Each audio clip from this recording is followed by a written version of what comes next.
Hi viewers, welcome to our channel. ప్రస్తుతం మనతో పాటు దాము బాలాజీ గారు, సీనియర్ జర్నలిస్ట్ ఉన్నారు. వారితో ఒకసారి మాట్లాడదాం. సార్ నమస్కారం సార్. నమస్తే. సార్, ఒక బూడిద గొడవ కూటమిలో చిచ్చు పెట్టినట్టుగా తెలుస్తుంది సార్. అటు టీడీపీ జేసీ ప్రభాకర్ రెడ్డికి, బీజేపీ ఆదినారాయణ రెడ్డికి కొంతకాలంగా బూడిద గొడవ నడుస్తుంది. ఇది చంద్రబాబు నాయుడు దగ్గర పంచాయతీకి వెళ్ళినప్పుడు కూడా జేసీ ఎగ్గొట్టాడు, ఆ పంచాయతీకి రాలేదు అంటున్నారు. అసలు ఏంటి బూడిద గొడవ? మరి కూటమిలో ఇటువంటి గొడవల్ని చంద్రబాబు నాయుడు గారు ఏ విధంగా హ్యాండిల్ చేస్తారు? మరిన్ని కూడా వచ్చే అవకాశాలు ఉన్నట్టు కూడా తెలుస్తుంది కదా సార్. మీరేం చెప్తారు సార్ ఈ గొడవ గురించి? జేసీ ప్రభాకర్ రెడ్డి ముందు నుంచి కూడా ఈ ప్రభుత్వం వచ్చినప్పటి నుంచి కూడా ఓపెన్ గానే అనేక వార్నింగ్లు ఇస్తున్నాడు. ఫస్ట్ లో నా కొడకల్లారా అంటూ ఆర్టీఓ అధికారులకు వీళ్ళకి డైరెక్ట్ గానే కెమెరా ముందు వార్నింగ్లు ఇచ్చాడు. దాని తర్వాత ఇసుక మద్యానికి సంబంధించి ఆ కాంట్రాక్టులకు కూడా వార్నింగ్ ఇచ్చారు. నాకు 15 to 20% ఇవ్వకుండా మీ బిజినెస్ ఇక్కడ నడవనీనని కూడా వార్నింగ్ ఇచ్చారు.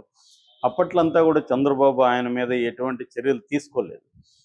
దాంతో అతను ఇంకా రెచ్చిపోయి ఈ ఫ్లై యాష్ ఫ్లై యాష్ విషయంలో గొడవ పడడం మొదలుపెట్టాడు. అసలు ఏంటి గొడవ? చాలా మందికి ఇది ఫస్ట్లో ఏదో చిన్నది అనుకున్నారు, కానీ ఇది రాను రాను పెద్దదై నిన్న చంద్రబాబు దగ్గరే పంచాయతీ మొదలైంది. ఆ పంచాయతీకి జేసీ ప్రభాకర్ రెడ్డి రాలేదు, ఓన్లీ ఆదినారాయణ రెడ్డి వచ్చాడు. సో ఏంది గొడవ అనుకున్నప్పుడు, ఇది ఆర్టీపీపీ అంటారు, రాయలసీమ థర్మల్ పవర్ ప్లాంట్. ఈ ఆర్టీపీసీ అనేది మనకి రాయలసీమలో ఒక ఇంపార్టెంట్ ఇది. దీనికోసం పోరాడిన వ్యక్తి రమణారెడ్డి అన్నమాట. ఆ రమణారెడ్డి పేరుతోనే డాక్టర్ రమణారెడ్డి పేరు కూడా ఇది మళ్ళీ 2023లో మార్చారు. Doctor Ramana Reddy Rayalaseema thermal power plant అని పేరు మార్చారు. ఎందుకంటే ఈయన 1985లోనే కన్నీటి గాథ అనే పేరుతో రాయలసీమలో ఉండే ఇబ్బందులు, ప్రాబ్లమ్స్ని ఆయన బుక్కుగా రాశాడు, కొంత పోరాటం చేశాడు. ఇట్లాంటి థర్మల్ పవర్ ప్లాంట్ పెట్టాలి అని ఆయన ఎప్పటి నుంచి చేశాడు. అందుకని ఎర్రగుంట్లలో ఇది పెట్టారు. ఎర్రగుంటలు అనేది జమ్మలమడుగు నియోజకవర్గం కిందకి వస్తుంది. ఇప్పుడు ఏంటంటే ఈ ఆర్టీపీపీ కింద అదేంది బొగ్గుతో తయారు చేసే విద్యుత్, ఎలక్ట్రిసిటీ, థర్మల్ విద్యుత్. అంటే మన దేశంలో 120 ప్లాంట్స్ ఉన్నాయన్నమాట పెద్దలు. ఈ 120 ప్లాంట్స్ 2,20,00,000 టన్నులు పర్ ఇయర్కి ఈ ఫ్లై యాష్ అనేది బయటకు వస్తుంది. ఎందుకంటే బొగ్గుతో చేయడం వల్ల బొగ్గులో నుంచి ఫ్లై యాష్ బూడిద వస్తుంది. ఆ బూడిద ఫ్రీ అక్కడ వాళ్ళు బయటపడేస్తారు.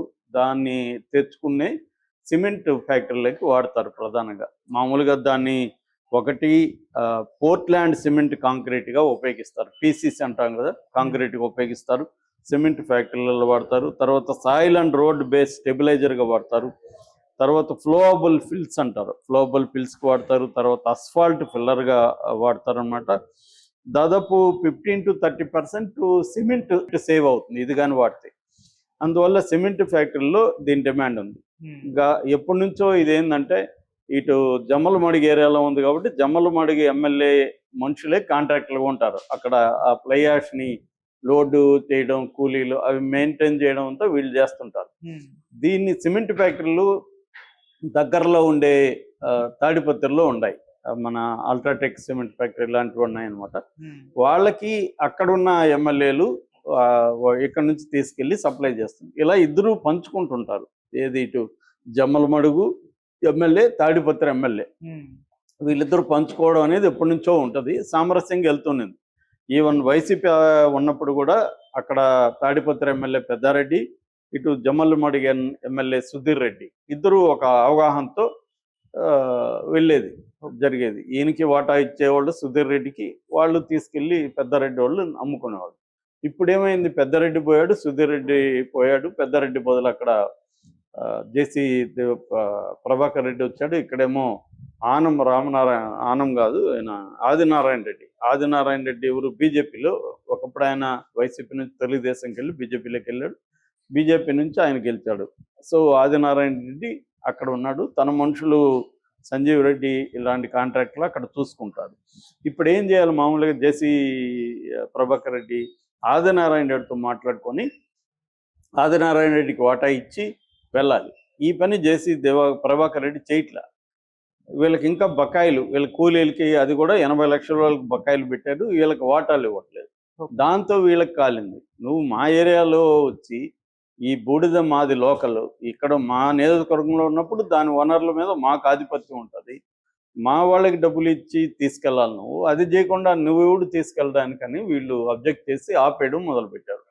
ఆపేయడం మొదలుపెట్టి వీళ్ళే సిమెంట్ ఫ్యాక్టరీ సప్లై చేయడం మొదలుపెట్టారు.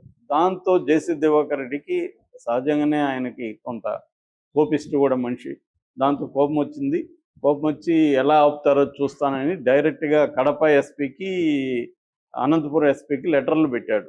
ఇది కానీ జరిగితే వాళ్ళకి వార్నింగ్ ఇచ్చాడు, మీరు కానీ దీన్ని ఆపకపోతే తీవ్ర పరిణామాలు ఉంటే నేనే రంగంలోకి దిగుతాను అని వాళ్ళకి వార్నింగ్ ఇచ్చాడు. ఇప్పుడు వాళ్ళకేంది, పోలీసులకి ఇది అధికార కూటమిలో ఉండే ఎమ్మెల్యేల మధ్య గొడవలు అంటే వాళ్ళ తలనొప్పి కదా. ఇది వైసీపీ వాళ్ళకంతకు వాళ్ళు డిటైల్ చేసేవాడు, నోరు మూసుకొని ఉండరు అని చెప్పగలిగాడు. కానీ ఇది వైసీపీ కాదు, అటుపక్క తెలుగుదేశం నాయకుడు, ఇటుపక్క బీజేపీ నాయకుడు. సో వీళ్ళని ఎవరి వైపు ఉంటే ఇంకొకరికి కోపం వస్తుంది. అందుకని పోలీసులు కూడా ఏం చేయలేని పరిస్థితి. అయితే వాళ్ళు శాంతి భద్రతల రీత్యా అక్కడ 144 సెక్షన్ పెట్టడం, వెహికల్స్ అంతా ఆపేయడం, మధ్యలోనే అక్కడికి రానియకుండా ఇటువంటి పని చేశారు. దాంతో ఇతను ఇంకా రెచ్చిపోయాడు. ఇది స్టేట్ వైడ్ గొడవగా మారిపోయింది. ఈవెన్ తెలుగుదేశం పత్రికలు, ఆంధ్రజ్యోతి లాంటివి కూడా దీన్ని గట్టిగానే కవర్ చేస్తాయి. ఎందుకంటే ఇప్పుడు ఏంటంటే ఓవరాల్గా పరిస్థితి ఎక్కడ ఉందంటే, ఎట్లా ఉందంటే, చంద్రబాబు ఏమో దీన్ని ఉపయోగించుకొని ఇప్పుడు తనకి జీవితంలో రాని ఒక ఇప్పుడు వచ్చింది, తర్వాత వచ్చిన ఒక గొప్ప ఆపర్చునిటీ ఉపయోగించుకొని తను చివరి దీని పేజీలో ఉన్నాడు కాబట్టి తన పేరు నిలిచిపోయే విధంగా అభివృద్ధి చేద్దాము అన్న ఉద్దేశంలో ఉన్నాడు. కానీ ఎమ్మెల్యేలు ఎక్కడికక్కడ విపరీతంగా కరప్షన్లోకి వెళ్ళిపోయారు, విపరీతంగా వనరులను దోచుకుంటున్నారని తెలుగుదేశం మీడియా కూడా స్ట్రాంగ్గా దీని మీద చేస్తుంది. ఎందుకంటే దీనివల్ల చంద్రబాబుకి చెడ్డ పేరు వస్తుంది. 2014 నుంచి 19లో కూడా ఇలాగే ఎమ్మెల్యేల అరాచకాలు కావచ్చు, అవినీతి వల్ల చంద్రబాబుకి బాగా చెడ్డ పేరు వచ్చింది. ఇది రాకుండా చూసుకుంటే చంద్రబాబుకి మళ్ళీ అధికారం గ్యారంటీ అనే ఇది ఉంది. ఎప్పుడైనా కూడా మన నెగిటివ్ ఓట్ అనేది బలంగా పెరిగిపోయినప్పుడు అవతల ఎవడున్నా కూడా జనాలు వాళ్ళకి వేసేస్తారు. సో జగన్ దాన్ని ఆపర్చునిటీగా తీసుకొని దాని వైపు ఉన్నాడుగా. ఆల్రెడీ అతనికి 40% ఓటు పడింది, ఇంకొక 10% పడితే జగన్ మళ్ళీ వస్తాడు. ఇది రాకుండా చూసుకోవాలని తెలుగుదేశం అభిమానులు కూడా ఎంతో ఆవేదనతో చేస్తున్నారు. కానీ ఈ ఎమ్మెల్యేల తీరులో మార్పు వస్తున్నారు. ఆల్రెడీ చంద్రబాబు అనేక సార్లు ఎమ్మెల్యేలకు గట్టి వార్నింగ్ ఇచ్చాడు, మీరు మీ ఇది మానుకోండి అని. కానీ ఎవరు వినే పరిస్థితులు లేదు.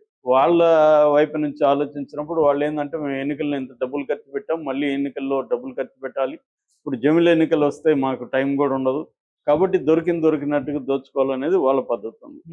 దీనివల్ల ఇది ప్రాబ్లం వస్తుంది. ఇక్కడ ఏంటంటే ఈ ఎన్టీపీపీలో రోజుకి 4000 టన్నుల వైట్ ఫ్లై యాష్ అంటారు దాన్ని. ఈ వైట్ ఫ్లై యాష్ రోజుకి 4000 టన్నులు రిలీజ్ అవుతుంది. సో ఇది కాస్ట్లీ వ్యవహారం. ఇంత సిమెంట్కి ఇస్తారు కాబట్టి సిమెంట్లో దీనివల్ల నేను ఇందాక చెప్పినట్టుగా 15 to 30% సిమెంట్ సేవ్ అవుతుంది. సో మంచి డబ్బులు ఉంది ఇక్కడ. సో ఇప్పుడు వీళ్ళ డిమాండ్ ఏంటి, ఆదినారాయణ రెడ్డి డిమాండ్ ఏంటంటే, మీరు ఇప్పుడు మా వాళ్ళకి ఇవ్వాల్సిన బాకీలు ఏవైతే ఉన్నాయో అవి 80 లక్షలు ఇవ్వండి, అట్లాగే 50% షేర్ ఇవ్వండి మీరు తీసుకెళ్లే దాంట్లో అనేది వీళ్ళు చెప్తున్నారు. దానికి జేసీ ప్రభాకర్ రెడ్డి ఒప్పుకోకుండా మీరు నన్ను ఆపేంత మనగాళ్ళ మీరు ఎలా ఆపుతాను చూస్తాను. ఆదినారాయణ రెడ్డి గతంలో అక్కడ అదాని దీని మీద కూడా, ప్లాంట్ మీద కూడా వెళ్ళాడని వార్తలు వచ్చాయి. నేనేమన్నా అదాని అనుకుంటున్నావా, నువ్వు చేస్తాను చూస్తా ఉండడానికి ఆయన, ఎందుకంటే ఆయన ఫ్యాక్షనిస్టు జేసీ ప్రభాకర్ రెడ్డి అని బెదిరిస్తున్నాడు. రెండోది, మీరు ప్లే యాష్ని ఇక్కడికి ఎలా సరఫరా చేస్తారో చూస్తాను, మీ వెహికల్స్ ఎలాగా తాడిపత్రిలోకి ఎంటర్ అవుతాయో చూస్తానని కూడా ఆయన బెదిరిస్తున్నాడు. ఆయన ఏదన్నా బెదిరింపే, మన జనాలను కూడా డైరెక్ట్గా బెదిరిస్తున్నాడు. ప్రతి ఒక్కరిని ఆయన బెదిరిస్తాడు. ఆయన అంటే అదేదంటారు, మంచి రౌడీ లాగా బిహేవ్ చేస్తుంటాడు.